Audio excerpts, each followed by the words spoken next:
This video is part of a larger series wherein I will be watching and dispensing my thoughts about every Studio Ghibli movie. If you haven't already, I implore you to watch episode 1 first, as it contains important information about this series. Anyways, today I watched Tonari no Totoro, or My Neighbor Totoro, released in 1988.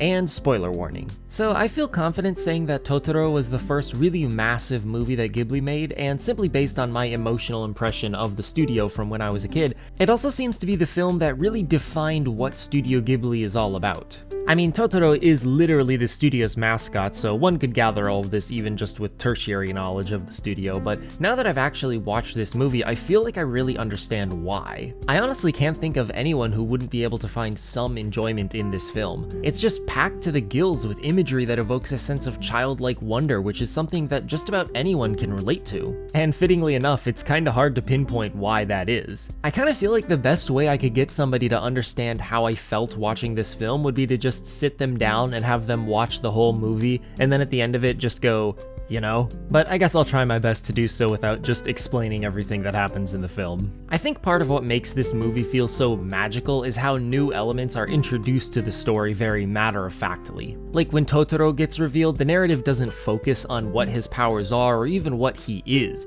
It just leaves the audience in the shoes of the characters, who are simply captivated at the world around them. That's another thing I actually found very charming, was Satsuki and Mei's enthrallment with basically everything new that they got introduced to in the film. I actually watched this movie with my sister, and she found Mei and Satsuki to be pretty annoying, and while I totally understand that and even feel it a bit myself at times, I was able to project myself onto them enough to the point that it didn't really matter. I will say though that it is hilarious watching Mei face plant into the mud. There's something very primally funny about watching someone trip and fall, because it's usually their fault, and like, you don't have to feel bad for them because they were the deciding factor in whether or not they fell. And since it's really not that big of a deal, you don't have to feel like a bad person for laughing at somebody else's misery, even if it is a child's. I feel like it kind of invokes the same emotion you get from watching those instant karma compilations on YouTube, except since you didn't really click on it, you aren't expecting it, which makes it 10 times funnier. On that topic, I actually felt like this movie was by far the funniest out of the 3 I've seen, though that could have just been because I was watching with another person, but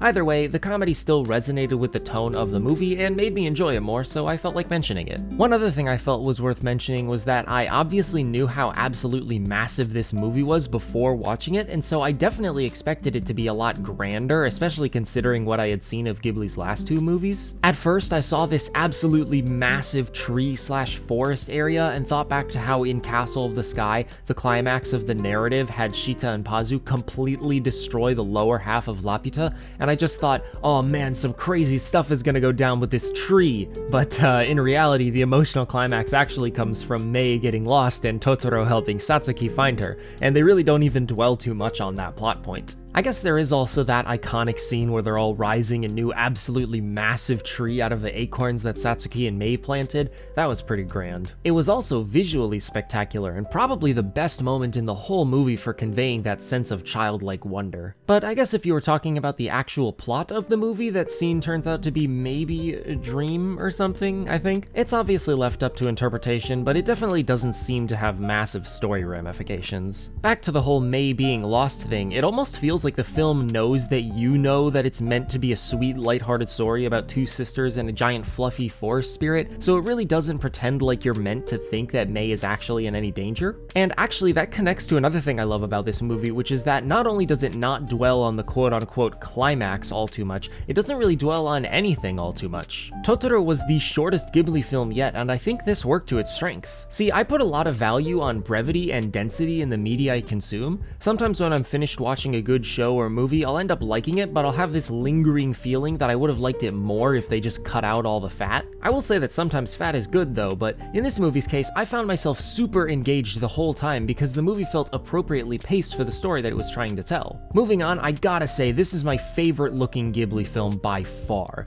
The background art, like, oh my god. The background art was so pretty. It was so pretty, guys. I have no words. And then I already touched on this, but the giant tree rising up out of the ground was gorgeous. It had such detailed animation, and it just felt like it went on forever, which was absolutely a good thing. Then there's also the animation of the actual characters, which always managed to capture the emotion that they were feeling, even when you couldn't see their face. I especially loved watching the sisters scramble around the house looking for the stairs to the attic. You can just feel their excitement of discovering room after room after room, just opening doors and windows, and with such enthusiasm, all while racing down hallways. Like they're just exploring this super old house, but the way they move and visually emote, you'd think that they were in a fun house. And then when Mei catches one of those fuzzy suit creatures and scampers down the stairs and around everybody on the ground floor, oh my god, that was so adorable. One other thing that this movie's visuals do incredibly is textures, specifically the fur on Totoro and the cat bus. When Satsuki steps inside of it and the floor and seats were all squishy was super memorable, and side note, I can't describe how much I love the sound effect that plays when the door opens and closes on the side of the cat bus. And then there was every time that somebody would jump and land on Totoro's belly, they always made an effort to show how they bounced back a little and sank into his fur. Like, I'm sure literally everyone who has watched this film has thought this at some point, but I want a Totoro. And I mean, that's almost surely what the creators were going for with this film, not just because of the title, but also because of what I mentioned earlier about how this movie is just wanting to be a fun, lighthearted experience. I mean, it is still totally possible that there's some sort of super deep philosophical message in this film that probably has something to do with how as you get older you start to lose that air of amazement in every new thing you see. Cause like none of the adults actually see any of the crazy magical stuff that the sisters see,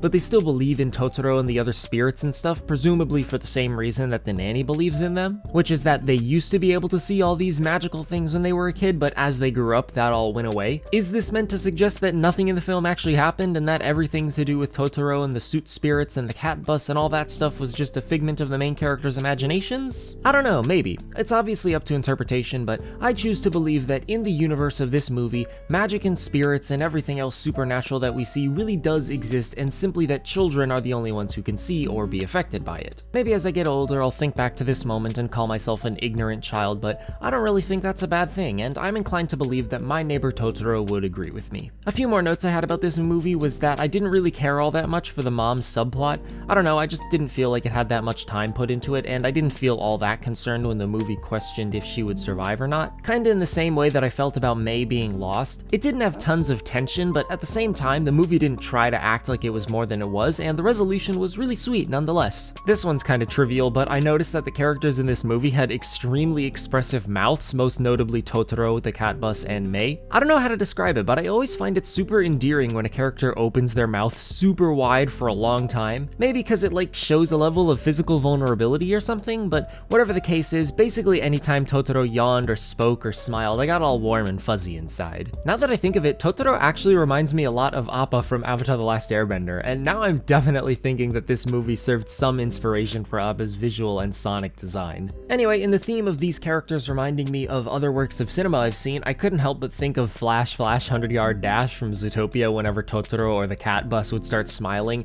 and then the smile would keep getting wider and wider for just a second longer than you'd expect. That made for some funny moments. But the only other thing I felt was worth mentioning for this section was how everyone in this film is super nice except that bratty boy who seems to just have a bone to pick with Satsuki for no apparent reason. That was kind of weird. But everyone else just never seems to harbor any animosity or even annoyance towards these two constantly screaming children. It was kind of bizarre, but it also sort of contributed to the air of lightheartedness in the film, so whatever. As you could probably tell from the fact that I had virtually nothing negative to say about this movie, I would definitely have to say that My Neighbor Totoro is my favorite Studio Ghibli film so far, and I'd give it a solid 8 out of 10. But that pretty much exhausts everything I had to say about this movie, so thank you for watching, and you know the drill. Let me know what you thought about My Neighbor Totoro in the comments, assuming that you're watching these movies along with me, or that you had already seen it. Next time I'll be watching Kiki's Delivery Service, so make sure to tune in for the next episode of Watching Every Ghibli Movie if that interests you. Also, you can check the description to find a schedule for when each part in this series is going up. But with that said, have a wonderful day, thanks again for watching, and I'll see you in the next one.